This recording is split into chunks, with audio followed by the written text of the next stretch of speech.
So one protocol that I like to see is if people are taking the growth hormone in the morning, is to take a growth hormone secretagogue in the evening, because it's stimulating the pituitary gland to pulse more of your natural growth hormone. So if you're doing it that at night and taking that in the morning, then you're doing your best to not override your biology. It logically makes sense.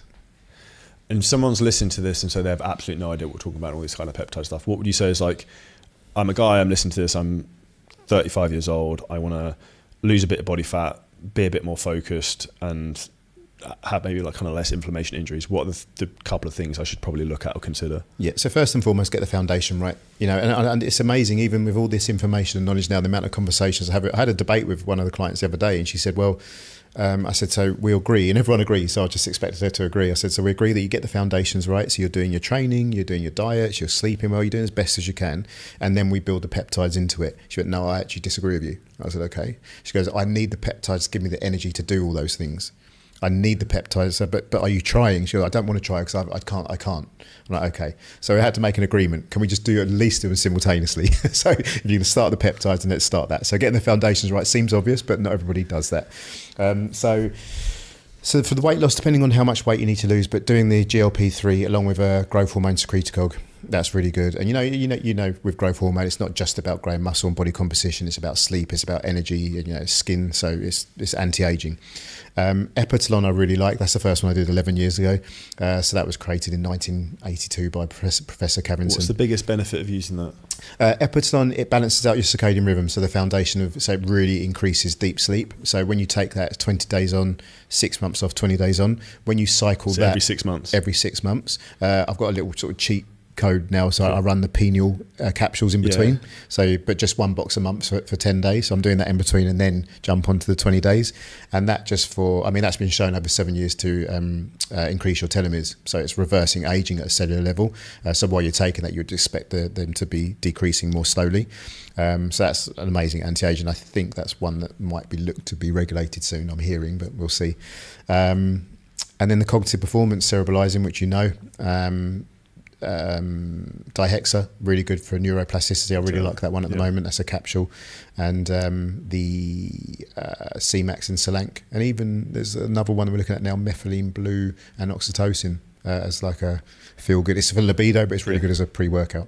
So I take all of those, but I think again, like what the fuck does what? Because I take so many. So dihexa I take with modafinil. Methylene blue, I don't notice any difference other than it turns my piss blue. And I think it helps my digestion a bit. Like, okay. I don't notice anything from that. Dihexa I think is great. But for me, I find it kind of an interesting game of kind of experimentation to see kind of how certain things kind of react and kind of feel with me. Yeah. But I think it's kind of like a balancing act of also not trying to throw like everything in at the same time, because then you just don't know what's kind of doing what. Yeah, common sense. You know, it's intuition and common sense. Having a bit of experience with peptides, use them, work for a professional, go on your own after a while if you want to, but understanding how your body reacted previously. And as I say, just listening to your body and intuition is so important, but very overlooked. Do you think people need to adjust their training or recovery when also taking peptides? Is there anything they can add in addition to the obvious of like eat properly, work out, that can accelerate some of these things? I know I mentioned earlier in terms of like hyperbaric chambers, like red light therapy, cold exposure. Is there anything else you think that can maybe accelerate some of the peptides and their effects? I think it's basically what you're saying, but it's sort of the other way around. So getting all I know it's boring, but it's getting all the foundations right first. That just doesn't mean eating right and sleeping right. That means all the biohacks, if you like. So the hyperbaric oxygen chambers. This is all. You know, so like the peptides are the icing on the cake, so you need to make the cake first. So you make the cake with all these, you know. Good analogy. Yeah, so if you make the cake first and then we put the icing on top, then that's how you're going to optimise your peptide outcomes. We know things that numb and block peptides is things like alcohol, lack of sleep, overtraining, processed foods. All these things block peptides from optimizing. So the less you're doing those things, the more optimal the peptides. Is that because of too much oxidative stress? Basically, yes. Yeah, especially from the overtraining. Yeah, but so, I think I had that where last week I suddenly put my back in spasm and I just felt wrecked. And I worked out I probably hadn't taken a day off for like 5 weeks. Okay. And then I was like, well, this is probably why. So this is also, I'll get perspective on this as well. It's like one of the things Alex was trying to push me to do, which I don't do enough. It's like every 6 to 8 weeks to take like a longevity recovery week, or to take a week off of training and then take maybe slightly higher doses of peptide.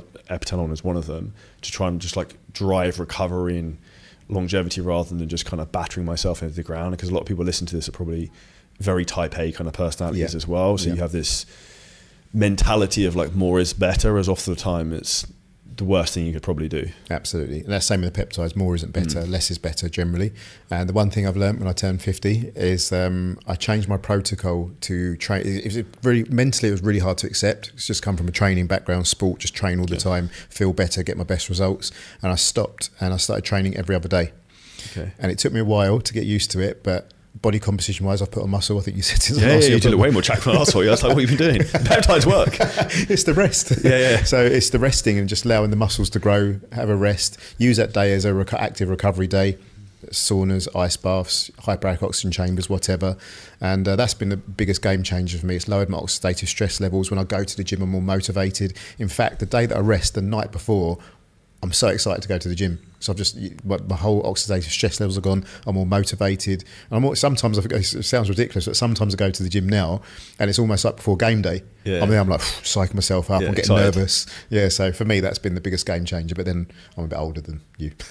But I even say I've noticed the same thing. When I look better when I take a few days off training, because just from the stress, and I think inflammation kind of just drops out of you because you get so inflamed. And almost I get to the point where I'm like, most people are trying to like out eat a bad diet. I'm trying to like out eat over training. So it's like I just keep trying to throw food in to try and like offset that I'm kind of fatigued, and it's just that's literally throwing more stress into the system by forcing more food in, and it's just like a vicious central spiral. Nervous system is it's smashed. So even the central nervous system bioregulator, I run that once a month as well now for 10 days, and again I just feel that I'm recovering so much better.